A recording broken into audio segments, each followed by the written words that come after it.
and we don't acknowledge it. And the more that we don't acknowledge something, I'm sorry, the bigger it's going to talk to us. It just is. It's the same thing when you say, no, I'm not going to eat this. You're going to eat that. Your brain doesn't see the no. It says, eat this.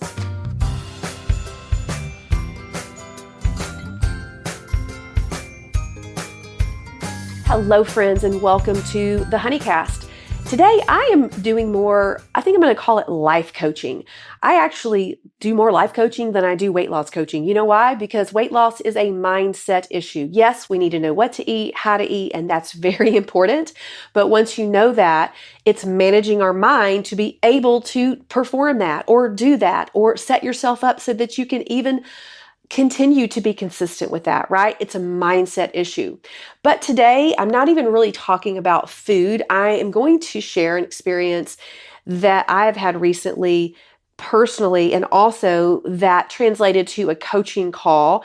It just so happens that what we get to go through, I feel like, is never just for us. It's for other people. And because I am a coach and I do desire to help people get their breakthroughs and be transformed and be their best selves, I have a goal of helping you get unstuck wherever I can.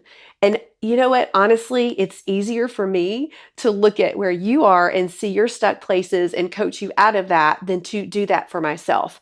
But I'm going to share a personal experience and then how that translated to a coaching experience and how it might help you. So this, I was just going to say, this is going to be more of a faith-based perspective. And basically, the topic is about worry. And there are some people that I think have a propensity to worry more or worry less. I think there are people that have a propensity to be more anxious, more positive, or more negative. And so depending on your personality, and especially in midlife, there seems to be a shift in our brain with our emotions and our moods. And so what I might have handled in a different way when I was younger, it's a little bit harder for me to handle in this sort of pre-menopause and 4 years post-menopause. Actually, when we get to about 6 years post-menopause, that all changes and it becomes easier to handle negative emotions, which is amazing. I just heard that and read that in the Menopause Brain book, which is a fantastic book. But nonetheless, we have human brains, and human brains are going to worry. They're going to have the propensity to have some negative emotions. And what we do with that is what I'm actually wanting to coach on today. So for me personally, there are a few things going on in my personal life. One with a son of mine who is struggling with some mental issues, some mental health issues. And it's just been off and on, a pretty difficult season. At the same time, I'm a mom of 9. I've got, 2 grandkids. I'm married. I've got friends and a business. And, there's potential, lots of things to worry about all the time. Honestly, there is. And so it's something that I've been working on with my mindset on what is that worry doing for me? Worry is not serving me at all, at all. And so that worrying feeling that I get sometimes will leave me in what's called a mental loop. I don't know if you guys have ever had that. I bet you have. I just call it this mental loop where you just have the same thought over and over. It's like in your brain, I have developed a divot or a path of, I'm worried about this, I'm worried about this. And so the other night, I had 2 things in my brain that were looping that I was really concerned about. And I felt like I couldn't really stop it. No matter what I did, I'd put on my meditation app. Of course, I pray, but it was just like, it was just there, and it was like running in the background. So I ended up, going to sleep and had kind of a restless night. But every time I would wake up, I would just pray and just give that, to God, give this to you, Lord, you've got this. And then the next morning, I have this practice that I do called tapping. And it's an app that I use called the Tapping Solution. And basically what it does, it helps you shift from that fight or flight or sympathetic nervous system where you're just up to your rest and digest, your parasympathetic, which is where we want to be when we're making decisions. Now, we need to be in that fight or flight when we're taking care of business, when there's an emergency or we're on high alert, but not when I'm starting my day out. I don't want to be in that state. It's not good energy. It's actually very panicky energy.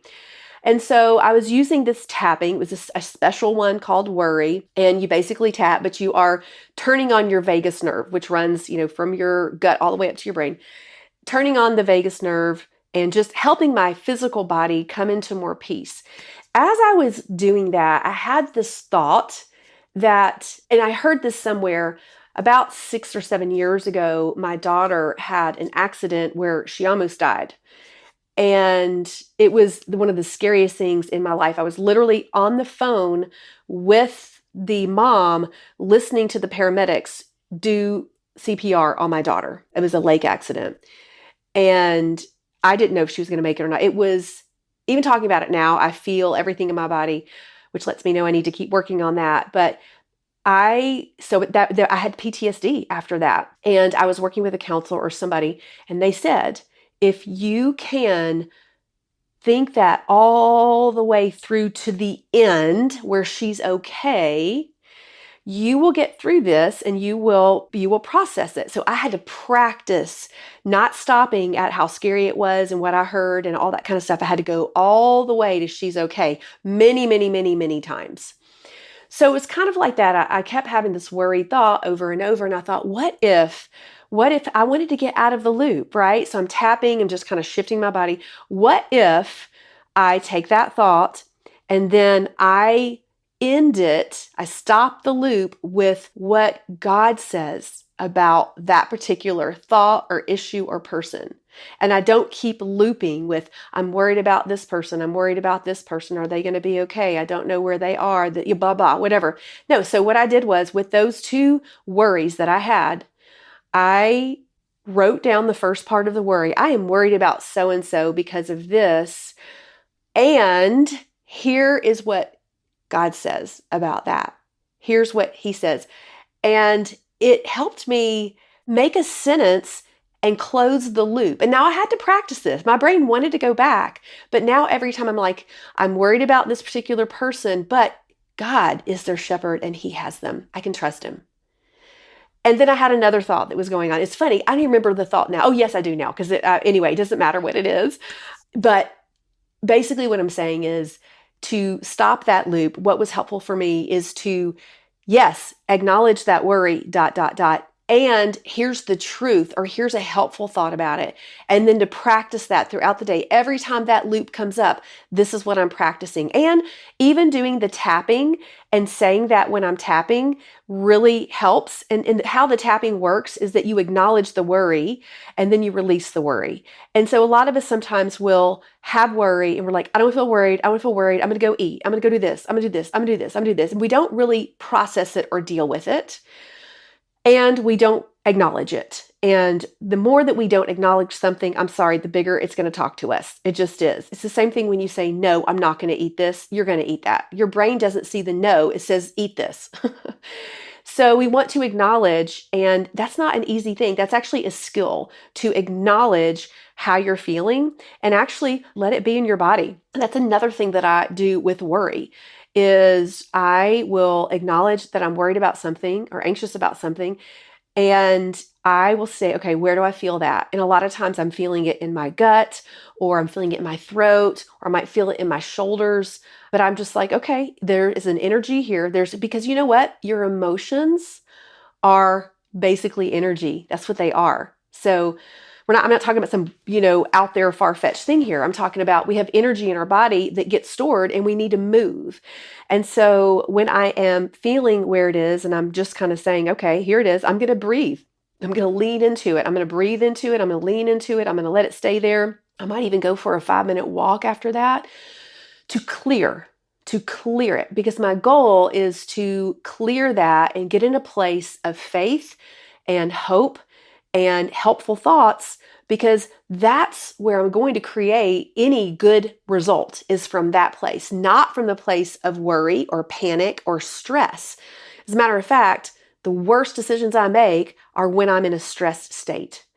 And not that we are at times going to be in that place, but I want to be in control is not a great word. I want to say I want to have self-control. I want to have tools to deal with negative emotions. I want to be able to pass or process emotions that keep me bogged down or stuck or sick or whatever. So I just share this with you guys because a lot of the coaching that I do is really around our mindset.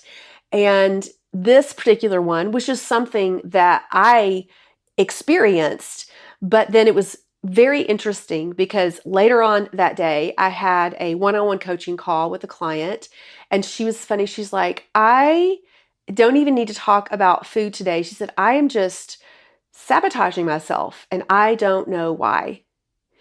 And we started to delve into that. And I was asking her, so what are you feeling, when you're doing this, and what are your actions? Like, how are you self-sabotaging? And she said, well, I'm eating while I am cooking. I'm just eating at times that I shouldn't be. And she said, I'm like, why am I doing this? Because I've been working so hard to have my protocol be on plan and lose weight and, manage my midlife season and feel better and all of that. And here I am. And she said, and it's because I'm just feeling nervous. I'm feeling nervous. And so I said, well, what are you feeling nervous about? So she shared what she's feeling nervous about, which I would too. There's a lot of things to feel upset or nervous or whatever, but it's what we do with that. What do we do with that when we answer our emotions with food? That you can call it self-sabotage, you can call it buffering. It's not solving the problem. It's actually making a bigger problem. So what we did was I said, okay, we're going to take the judgment out of you doing what you did. Because she's like, why am I doing this? I'm so dumb. Like, no, no, no, no, no, no, no, you're not dumb. Our brain, first of all, wants to have the food and the buffering to feel better. So that's okay. You want to feel better, but let's go to the real answer of how to feel better.